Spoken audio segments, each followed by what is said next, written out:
kalmış anam, kurban olam garibanam. Anam bizim dağımızdı, bağımızdı, canımızdı. Ömür boyu dağımızdı. Anam bize niye kızdı? Anam bizim dağımızdı, bağımızdı, varımızdı. Ömür boyu dağımızdı. Anam bize niye kızdı?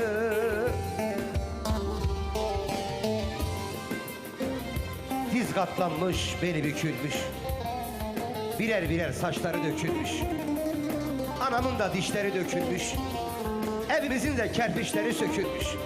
Bahtı karam, fıkaram, nasıllamış ellerine kurban anam. Anam, anam.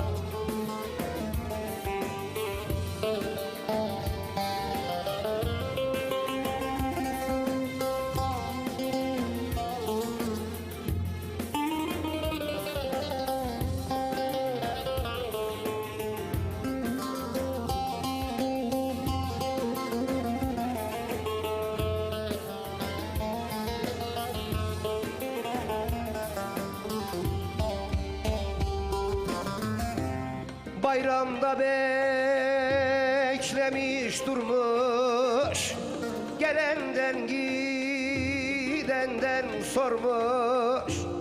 Gelmeyince gönül koymuş, anam dizlerine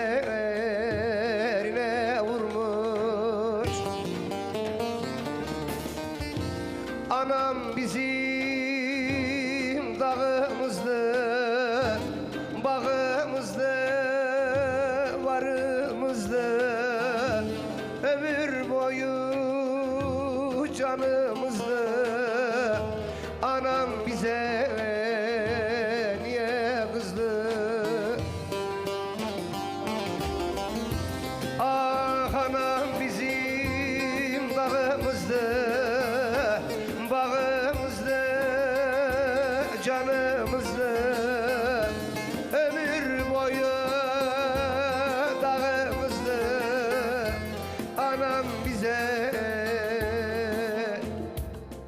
niye kızdı?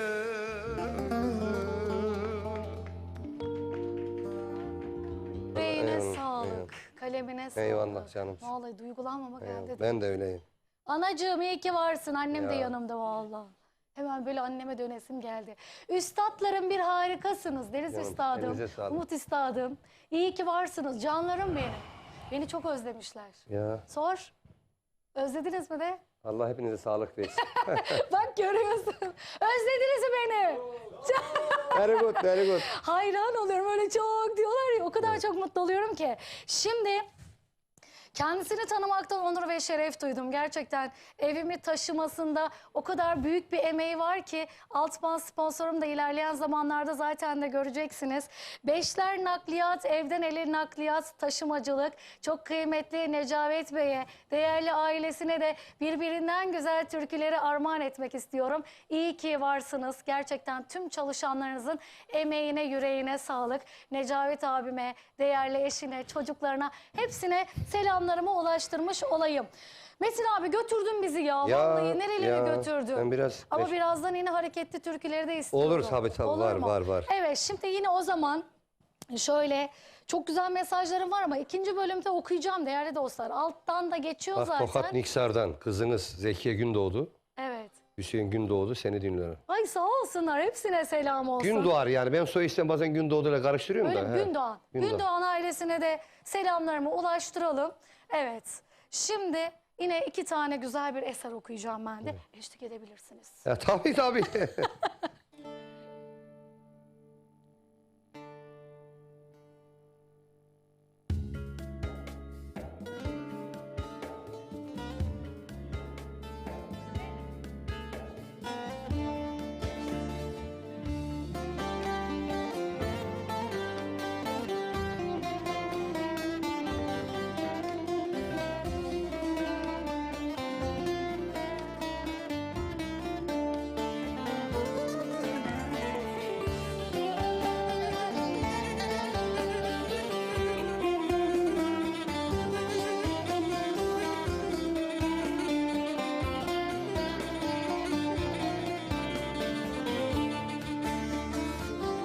Ceylan gözlerine kurban oldum.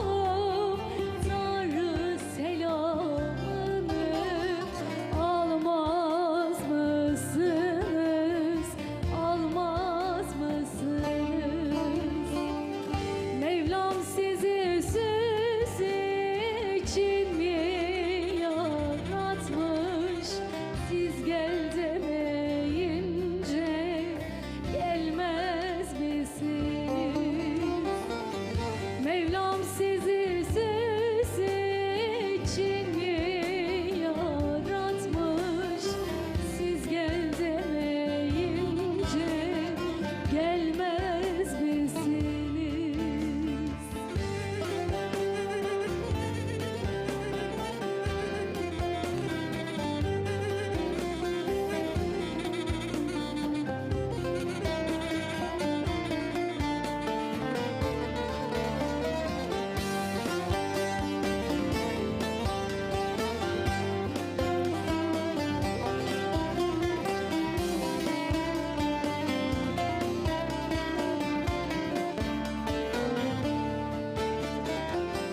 Gurbete gidenler azın olur. Kimisi gider de kimisi kalır, kimisi kalır. Kimi sevap için Kabe'ye varır.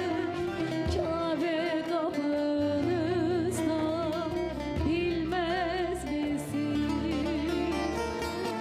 Kimi sevap için Kabe'ye varır. Kabe kapınızda bilmez misiniz?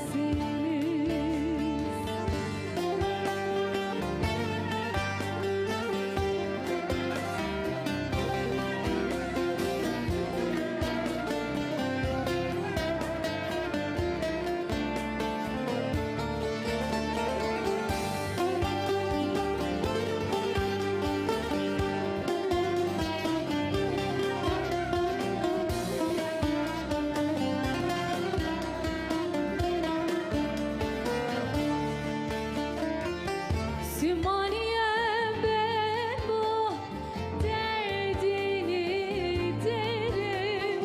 Başıma alıp diyar diyar giderim. Canan giderim. Yarın mahşer günü dava ederim. Siz mahşer yerine gelmez misiniz? Yarın mahşer günü dava ederim. Siz mahşer yerine gelmez misiniz?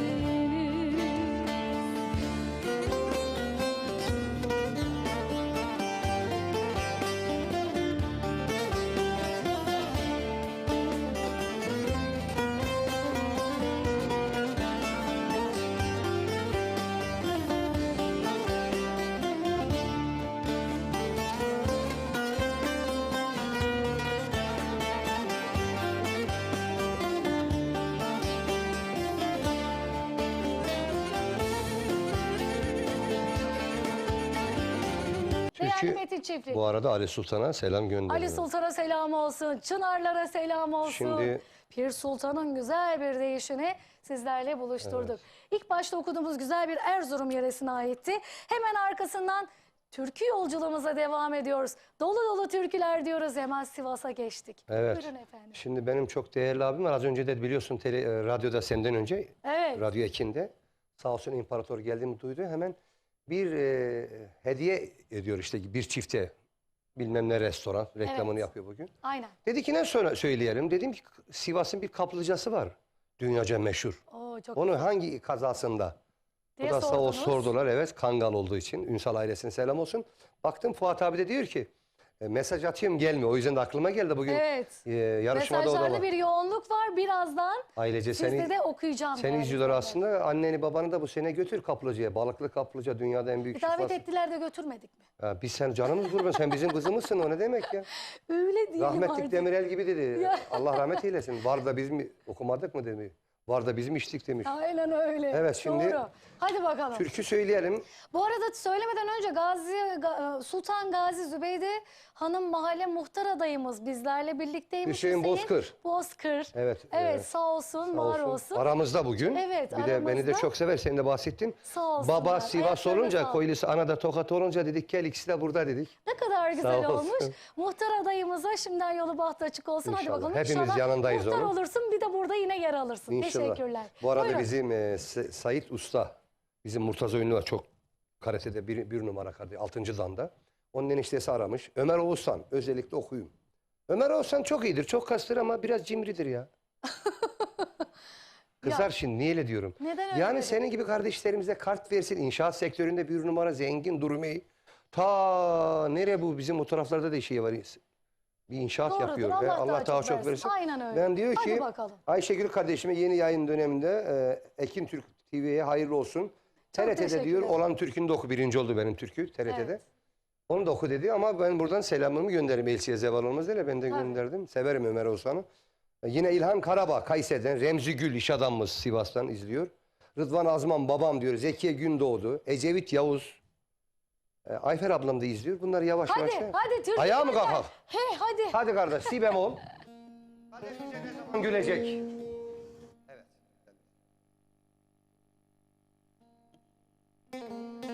Böyle canlı okuyalım. Evet. Güzel Türkiye.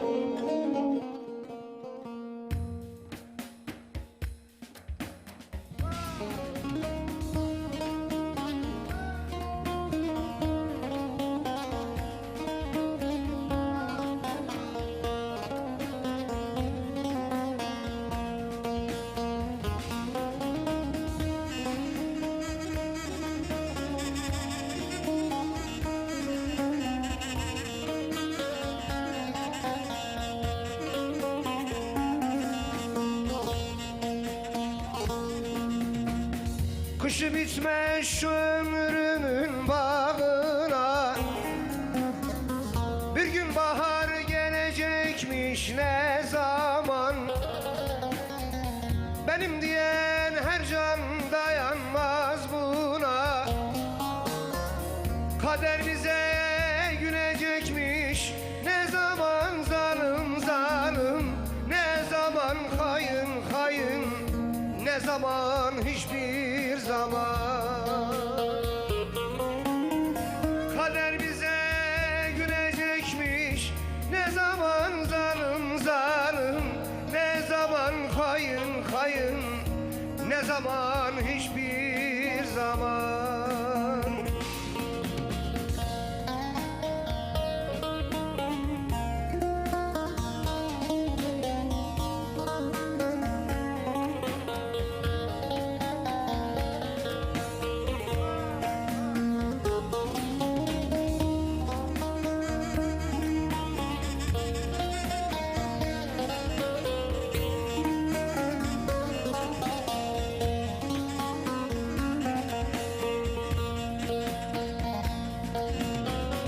Savrulduğu yerlere kalmadı külüm.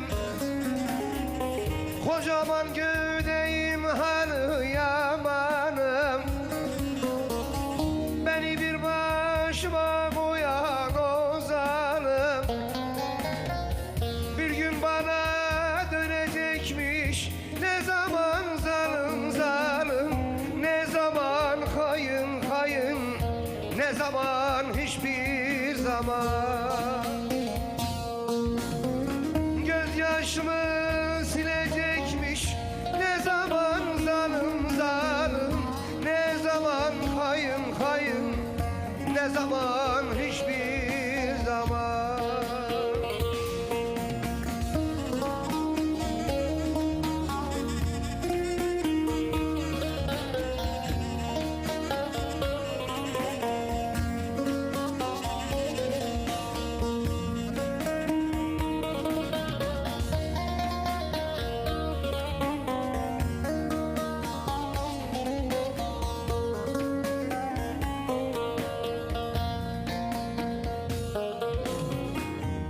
Vallahi zormuş gönül yarası, gitmiyor başımdan derdi belası. Bilmem kimi arar bizim akarsu, maksutunu bulacakmış. Ne zaman zalim zalim, ne zaman hayın hayın, ne zaman hiçbir zaman. Maksutunu bulacakmış. Ne zaman zalim zalim, ne zaman hayın hayın, ne zaman hiçbir zaman. Hareketli türkü. Evet. Hemen Evet. Şöyle Hulusi Akarsu'yu da rahmetli analım. saygıyla Evet. rahmetle anıyoruz büyük üstadımızı. Hemen Ne güzel. yapalım? Bir zaman ayları saydım. La yapalım, Ama sol yapalım. Hadi Kızıltu'dan. hareketli yap, hareketli. Hareketli Şimdi işte daha. Tamam. Evet. Bakalım hareket gelsin. Oynak mı diyorsun? Bu arada hiç oynama gelmiyor içimden biliyorsun. Bugün öyle olsun hadi. Bir zaman aylar saydım, bir zaman yıllar saydım. Geleceğim yok yok, soracağım yok yok. Sen bir zalimsin. Bir zaman yıllar saydım, geleceğim yok yok, soracağım yok yok. Sen bir zalimsin. Helal olsun.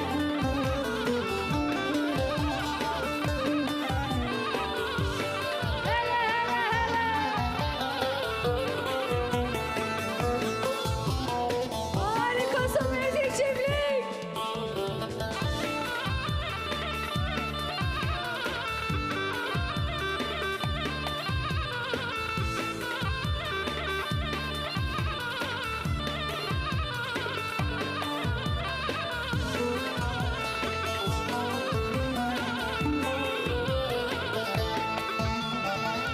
Koç aldım, kurban kesirdim, kaç bayram yalnız oturdum, kaç tane takvim bitirdim. Geleceğim yok yok, soracağım yok yok. Sen bir zalimsin. Kaç tane takvim bitirdim, geleceğim yok yok, soracağım yok yok. Sen bir hayırsın.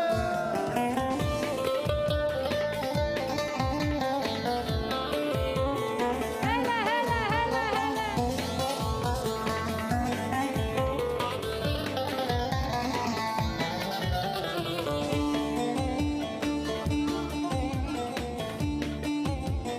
Vay vay vay.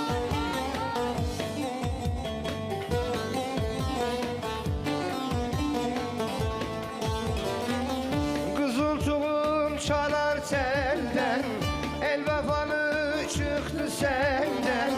Kızıltuğum çalar telden, el vefalı çıktı senden. Ölsem haberin yok benden, geleceğim yok yok, soracağım yok yok. Sen bir hayırsın. Ölsem haberin yok benden, hani geleceğim yok yok, soracağım yok yok. Sen bir hayınsın. Olsun ya. İşte Rahmetli bu. analım Kızılsu'yu. Saygıyla, rahmetle anıyoruz Ali Kızıltı hocamıza. Muhteşemlikler devam edecek. Ama ne zamandan sonra? Reklamlardan sonra. Sakın bir yere ayrılmayın. Ama reklamlarda çok güzel kampanyalar var. Bugün özel. Hadi izliyoruz.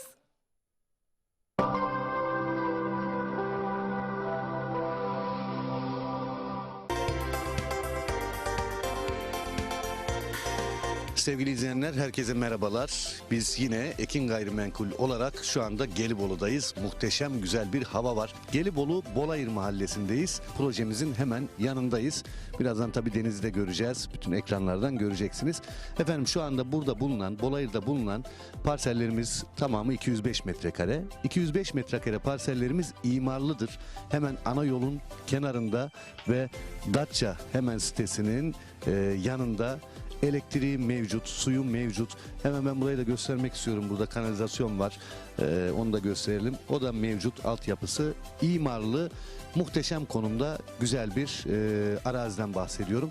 Ve çok az bir parselimiz var burada. Bu parsellerde 205 metrekaresi 479.000 TL. Hemen tapunuzu alabiliyorsunuz. Tapu masrafı bizlere ait. Çok az da olsa kısmi vade seçeneğinde de yardımcı oluruz. Etrafının tamamı tellerle çevrilmiş durumda. Yollara ayrılmış. Hemen yanında bir kadastrol yol var. Hemen yine yanında imarlı, ifrazlı arsalar var. İmarın hemen dibinde, mahalleye 1 kilometre, denize 1 kilometre mesafede, ana yolunda hemen yanında. Aynı zamanda İstanbul'dan 2 saat 15 dakika gibi bir sürede hiçbir şekilde takılmadan, arazinin başına kadar hiçbir yoldan çıkmadan, toprak yola girmeden gelebiliyoruz. Otobana da 500 metre mesafede. Evet, özellikle sahile yakınlığıyla gerçekten tavsiye ettiğimiz yerlerimizden bir tanesi ve Saros Körfezi. Sahil dediğimiz Saros Körfezi. Saros Körfezi'ni biliyorsunuz, pırıl pırıldır suyu, kendi kendini temizleme özelliğine sahip ve dünyada 3.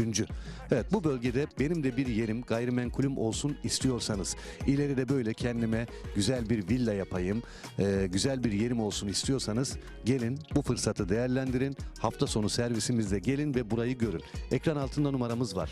0212 486 39 0. Bolayır Mahallesi'nden de bahsetmek istiyorum. Mahalleye dediğim gibi 1 kilometre mesafede okulu var, alışveriş merkezi var. Aradığınız her şey mevcut. Yani hani ben gideyim Gelibolu merkeze kadar alışveriş yapayım demenizi gerektirecek bir sebep yok.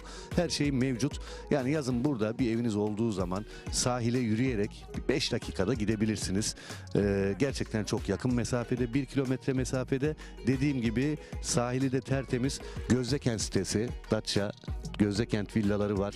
Elektrik, su mevcut. Ana yolun kenarında, otobana 500 metre mesafede. İstanbul'dan çıkıyoruz. Hiçbir trafik derdi olmadan yaklaşık 2 saat, 2 saat 15 dakikada buraya gelebiliyoruz. Ve tapunuzu da hemen alıyorsunuz. Mesela pazar günü geldiniz.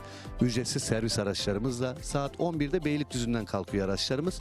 Pazar günü geldiniz, baktınız, hemen salı, çarşamba, perşembe hangi gün müsaitseniz tapunuzu alıyorsunuz, ödemenizi öyle yapıyorsunuz ve tapu masrafı da bizlere ait. Evet, 479.000 lira kısa süreliğine. Daha önceden farklı kampanyalar yaptık. Değerlendirenler zaten kazandı. Şimdi çok böyle kısmi bir arttırım yaptık. Tabi bu fiyatlar burada çok uygun fiyatlar, bizim verdiğimiz 529, 549 bin, 550 bin, 560 bin rantında dönüyor burada fiyatlar, ama bizler tamamen toprak sahibi olduğumuz için, yerin tamamı bizim olduğumuz için böyle kısa küçük karlarla sizleri arsa sahibi yapıyoruz. 0212 486 39 0. Çağrı atmanız yeterli. Ailenize gelmenizi öneririm. Çünkü burayı beğenmeme şansınız yok. Gelibolu'yu özellikle beğenmeme şansınız yok. Gelibolu merkeze de yaklaşık bir 10 dakikada varabiliyoruz araçlarımızla. Burada tatile geleceksiniz. Yürüyerek, şortumuzu giydik, yürüyerek sahile 5 dakikada inebiliyoruz. Kumsalı güzel, denizi güzel. Diyelim aracınız yok değerli izleyenler.